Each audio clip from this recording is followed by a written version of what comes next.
ಮಂಡ್ಯದಲ್ಲಿ ಸಿಎಂ ಪುತ್ರ ನಿಖಿಲನ್ನ ಸೋಲಿಸುವುದಕ್ಕೆ ಹಾಗಾದ್ರೆ ಷಡ್ಯಂತ್ರ ನಡೆದಿದೆಯಾ ಅನ್ನೋ ಪ್ರಶ್ನೆ ಕಾಡ್ತಾ ಇದೆ. ಬಿಜೆಪಿ ಜೊತೆಗೆ ಕಾಂಗ್ರೆಸ್ ನಾಯಕರು ಇಲ್ಲಿ ಹುನ್ನಾರವನ್ನ ನಡೆಸಿದ್ದಾರಾ? ಹಾಗಾದ್ರೆ ನಿಖಿಲ್ ಸೋಲಿಸಲು ಸ್ಕೆಚ್ ಹಾಕಿದವರು ಯಾರು? ಸುಮಲತಾ ಬೆನ್ನಿಗೆ ನಿಂತಿರೋದಾದ್ರೂ ಯಾರು ಅನ್ನೋ ಪ್ರಶ್ನೆಗೆ ಪಬ್ಲಿಕ್ ಟಿವಿಯಲ್ಲಿ ಮಂಡ್ಯ ಒಳ ರಾಜಕೀಯದ ಒಳ ಮರ್ಮವನ್ನ ಇನ್ನೇನು ಕೆಲವೇ ಕ್ಷಣಗಳಲ್ಲಿ ತೋರಿಸ್ತೀವಿ.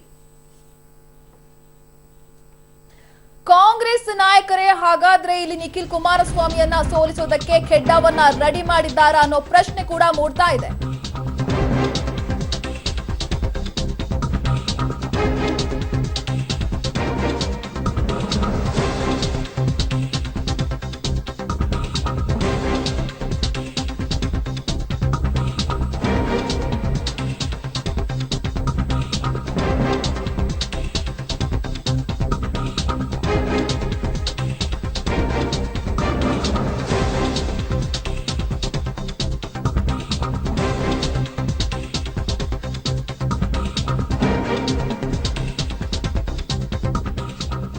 ಸಿಎಂ ಪುತ್ರ ನಿಖಿಲ್ ಸೋಲಿಸುವುದಕ್ಕೆ ಕಾಂಗ್ರೆಸ್ ನಾಯಕರಿಂದಲೇ ಖೆಡ್ಡ ರೆಡಿಯಾಗಿದೆಯಾ?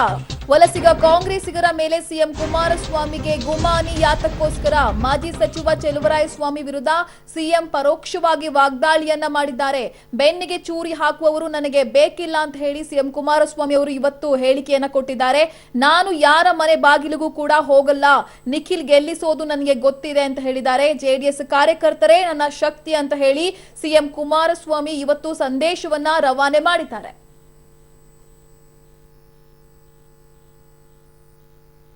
ಬೆನ್ನಿಗೆ ಚೂರಿ ಆಗ್ತಕ್ಕಂಥವ್ರನ್ನ ನಂಬೋದ್ರ ಬದಲು ಯಾರು ಪ್ರಾಮಾಣಿಕವಾಗಿ ದುಡಿಮೆ ಮಾಡ್ತಾರೆ ನಾನು ಎಲ್ರಿಗೂ ದೋಷ ಕೊಡೋದಿಲ್ಲ. ಅಲ್ಲಿ ಒರಿಜಿನಲ್ ಕಾಂಗ್ರೆಸ್ನವ್ರು ಏನಿದ್ದಾರೆ ಅವರಲ್ಲಿ ಸಾಕಷ್ಟು ಜನ ನಮ್ಮ ಪರವಾಗಿದ್ದಾರೆ, ಮೂಲ ಕಾಂಗ್ರೆಸ್ಸಿಗರು. ನಾನು ನನ್ನ ಸ್ವಾಭಿಮಾನ ಕಳ್ಕೊಂಡು ಅವ್ರ ಮುಂದೆ ಹೋಗಿ ಬೇಡ್ಕೊಳ್ತಕ್ಕಂಥ ಪರಿಸ್ಥಿತಿ ನನಗೆ ಬರೋದೂ ಇಲ್ಲ, ಅದರ ಅವಶ್ಯಕತೆನೂ ಇಲ್ಲ.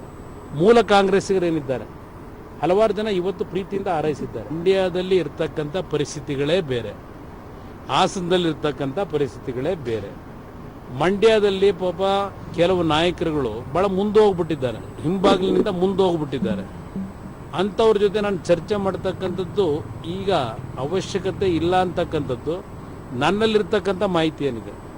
ನನ್ನ ಕಾರ್ಯಕರ್ತರು ಸಮರ್ಥರಿದ್ದಾರೆ.